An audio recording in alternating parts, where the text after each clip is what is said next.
He wasn't sure what to do next, but when he looked around, he knew that the only person who could save the day was him.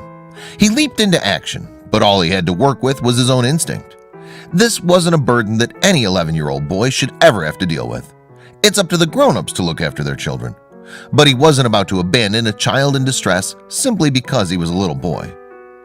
A lot of families came to the Marina Dunes near Monterey Bay to have a great time, and Connor Fitzgerald and his parents were no exception. The dunes contain 170 acres of protected land. This beautiful natural preserve is the highest on the central coast of California. It's also home to a number of rare animals and birds. But the park offers access to the public so people can hang out at the beach. However, there's something special that always tends to attract kids. Kids love going to the beach because they get to make and destroy sandcastles or dig for buried treasure. There's plenty of sand at the Marina Dunes, and thanks to the conservation efforts, the sand is smooth, easy to work with, and most importantly, it's clean. Parents don't have to worry about their kids catching an infection, touching pollutants, or getting hurt by sharp objects. But the dunes aren't as safe as people initially think. The day at the dunes was warm and sunny, and lots of people had come to have fun. 5-year-old Alyssa Bostic was there to relax and enjoy the day just like Connor and his family. Alyssa was eager to hang out in the sand, but she had a tough time finding the right spot because of all the kids there. So she walked a bit further, and she found a sand dune where no one was around. Now she could dig freely. Meanwhile, her folks kept an eye on her from afar, or so they assumed. Melissa was focused on digging a cave, but she hadn't realized how big the hole in the sand dune had become. It was so big that she was able to get in, but she kept digging deeper until the dune suddenly collapsed on her. She was buried alive. It happened in the blink of an eye, so her parents hadn't even realized that their daughter was in grave danger. Fortunately, there was one person on the beach who'd seen what happened to Alyssa. Connor was digging a cave none too far from where Alyssa had been. Then he heard something strange. When he looked up, Alyssa was gone. Then he saw the little girl's bag on the sand, and it was seemingly abandoned. That's when he realized that there was a little girl there a few moments ago. It dawned on him that she was somehow swallowed whole by the sand dune, and he would have to act fast.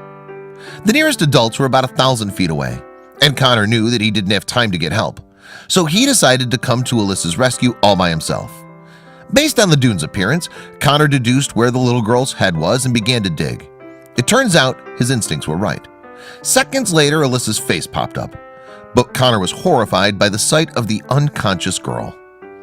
Sand covered Alyssa's eyes, nose, and mouth, so Connor continued to dig until he was finally able to pull her all the way out of the sand dune. She was virtually lifeless, and the boy noticed that she wasn't breathing either. As he looked around, he noticed other kids were approaching him to see what had happened, but there weren't any adults in the group, so he decided to save her on his own. Connor had never had any first aid training, but the 11-year-old was a huge fan of NCIS, a TV drama, and he'd seen people performing CPR on various episodes. So he did his best to mimic what they had done by pushing on Alyssa's chest. Although he wasn't experienced, he was the little girl's only shot at survival. Then adults finally arrived. Connor's parents arrived alongside Alyssa's parents. Alyssa's dad dialed 911 while Connor's dad went over to help his son. It was such an unusual scene for Alyssa's parents to see her unconscious while a little boy tried desperately to keep her alive. Fortunately, it seemed like Alyssa was breathing once again, but only the paramedics could determine if Connor had performed CPR correctly. As soon as the paramedics arrived, they examined Alyssa. Although she was only buried for a couple minutes, she might have suffocated. But they also knew that Connor's action had increased her odds of survival. Alyssa was rushed to the hospital where she eventually made a complete recovery. Now that the ordeal had passed, Connor's dad commented on what happened. Connor's dad, Tim Fitzgerald, was very proud of his son's actions. His quick thinking had saved a human life. "I'm glad he was able to sit back and go, wait a minute, something's going on. There's not any parent here. I know they're at least a quarter mile away. I need to do something," he shared. And Alyssa's family felt the same way.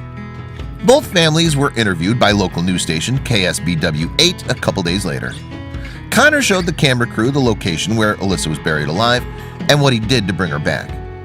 When the 5-year-old was asked how she was doing after her ordeal, she replied, "Good." Everyone was grateful to Connor, and his actions caught the attention of the entire community.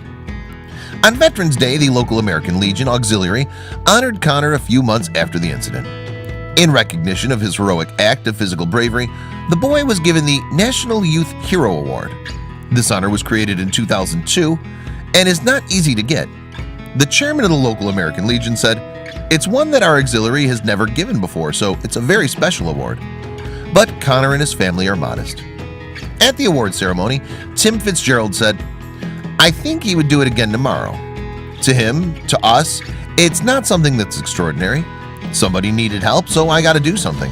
Mr. Fitzgerald knows a lot about selflessness and courageous acts because he's a veteran. And we're grateful for his service and grateful to Connor for being such an amazing tiny hero.